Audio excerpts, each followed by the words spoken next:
We're open 365 days a year, every day, Christmas, New Year's Eve, everything.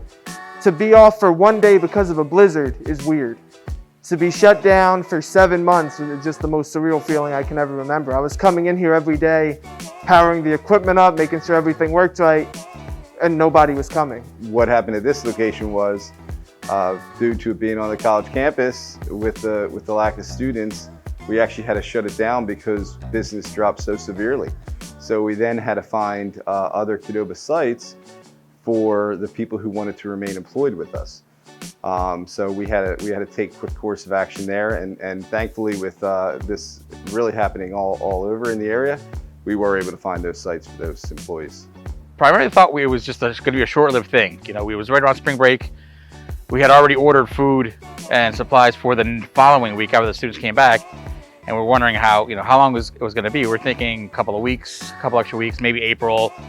And as the days kept going by, we were kind of realizing that it was a little more serious. And we were hoping that it was just going to be a couple of weeks that we would be shut down, but a couple of weeks ended up turning out to be about 4 or 5 months, and we didn't get to reopen until early September. And by that point, all the students had gone, and we had to shift our focus from students to online business, trying to serve more of the local community here in Piscataway. So March 15th, I'll never forget the date. I packed all my things, even my ring light, because I figured I would be working from home. And it was a crazy moment in time. You know, nobody knew what we were dealing with. Well, that day was kind of really like a whole 2-week span of time where we didn't know what was happening. Spring break was right around the corner when we realized it was, at home at this point. And really, we just kind of scrambled and made sure that the university got everything that it needed. So different departments reached out, just kind of pretty much taking all the computers we had available to set up their staff, faculty to work from home. Well, certainly you needed great protocols, and a lot of those were formed by this group NATO, which is called the Cinema Safe program. I have signs right over there on the door. But to show it, it's, the state's putting in 25% capacity. Great, we don't have reserved seating, so we're gonna get signs on the door that tell people, don't sit in front of people, don't sit to their left and right, leave 2 empty seats. Hand sanitizer stations are not mandatory. We have 4 of them before any movie theater, and we've got 2 outside of each bathroom. We even go above and beyond what the state has with Cinema Safe and all of our great protocols. The limited capacity, we're the only movie theater in the state that has a visitor log for contact tracing. If something did ever come up, any guest who comes in, one member of their party has to fill that out. And really, it's just a complete career change almost, because normally my job is to get as many people in here as many times as possible, having as much fun as possible. Now it's about everyone who comes here feels safe, and that when they leave, they tell other people, hey, you can go there, they're doing things the right way. That's the goal. We really have to hire a whole new staff. I've been interviewing managers, I hired a manager in. We're making plans right now with setting up accounts with our purveyors and vendors. We're going to come in and have to give the restaurant a thorough cleaning after being closed for so long. It's not just this location, it's restaurants across the country have now heightened their level of sanitation. I think the American public has just demanded that more as restaurants start to reopen. One of the major things that we did was online ordering that was not available prior to this. As little contact as possible, students could order online. Their order would be ready when they came and picked it up. It'd be in the hot food in a hot area, cold food in a cold area. It's already paid for through either Meal Swipe, RU Express, or Cash Credit. You kind of come in, look for their name, and walk right out. That was the biggest thing. Additionally, we have plexiglass everywhere. Everyone's wearing masks. A lot of hand washing, a lot of sanitizing. We also had a COVID ambassador that would go around every half hour and wipe down handles, the doors, anywhere anyone would touch. So now all of our staff wear masks. We sanitize everything every 30 minutes. We have hand sanitizer available for all of our guests, and especially now the 6 feet apart, we have very limited amount of space. And we had to move to strictly appointments. We were really strictly doing the temperature checks whenever somebody walked in the door. We used to be about 40 minutes for a full skin fade and beard.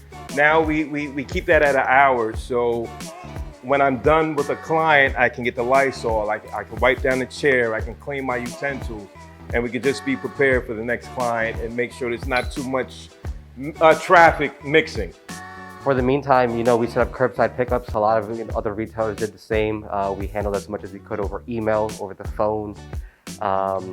So we set up curbside pickups, even for repairs. We set up, meet times where they would come and set it up. And we kind of worked that way until the governor said we could open again.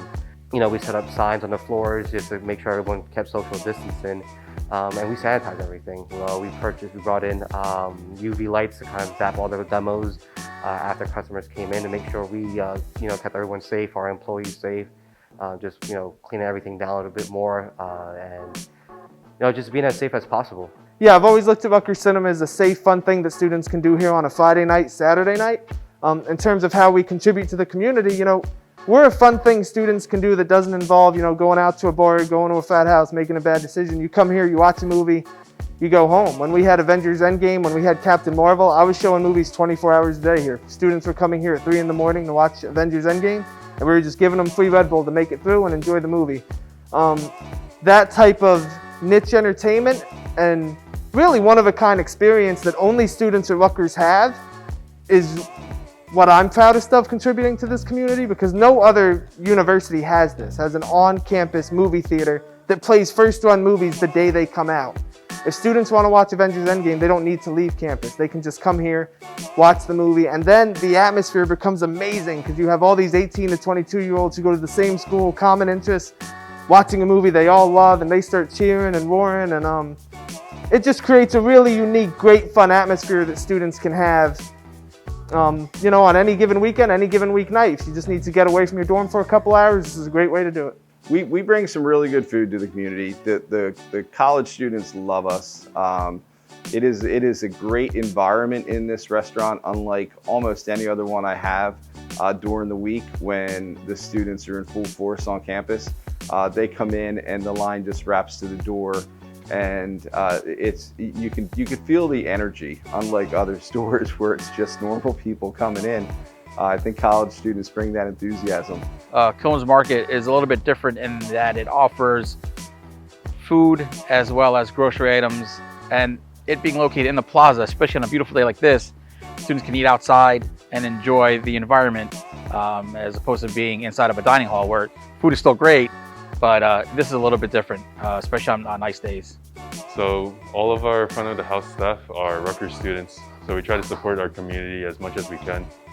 Whether it's fundraising events, local events like here in the plaza, sometimes when the school opens, we'll have like a fair, and we'll also donate food, drinks, snacks, and coupons to try to boost the community here. Back when we had students in the area, we were serving about anywhere between 300 and 400 meals every single day. And we still plan to continue serving the community. We cater for events here on campus. We cater for different student groups, sports groups. And we always try to support as much as we can because we're all one big family. We're all the Rutgers family together here. Well, I mean, the barbershop in general across the world is just a place where the women and men just like to get away. We talk, we watch the news while we're getting cuts, and just talk about today's, events. Try to make it a place where we talk about the latest music that's out. Just, they tell me, because I become a part of their lives. Like, they're gonna propose, they're going for a job interview. I'm in. It's a hub of the community, of information, whatever's going on in New Brunswick. I cut some Piscataway high school students that are playing sports, or I had two guys this morning. I had one was a student, he's an engineer. He's going for a career fest. So I had to do his haircut, get him fresh. I had also a professor. He's doing something along those lines, but on the professor side. So yeah, it's a hub of the community, definitely. I was a student here, so I know what it's like when bus stops are packed with students, and you just have more interactions with different people, and it kind of brightens your day just being around the rest of the Rutgers family. So definitely looking forward to having people back on campus, and just again seeing my team.